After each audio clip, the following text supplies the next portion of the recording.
আসসালামু আলাইকুম। আজ আমি গেছিলাম মাঠে আবারও দেখতে কেমন শাক হয়েছে। এগুলো আমাদের ক্ষেতের নয়, এগুলো আশেপাশের। আমরা আমাদের ক্ষেতে কিছু সবজি শাক নিতে গেছিলাম। মটরশুঁটি। এগুলো ধনেপাতার বীজ হয়েছে ছোট ছোট।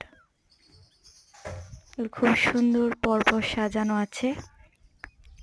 তারপরে এগুলো কফি হয়েছে খুব সুন্দর, ফুলকপি পুরো ক্ষেতটা জুড়ে হয়েছে।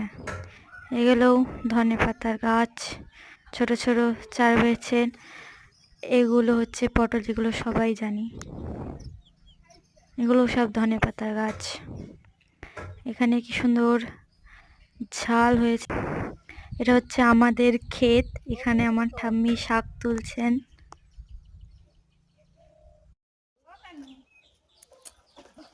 হ্যাঁ,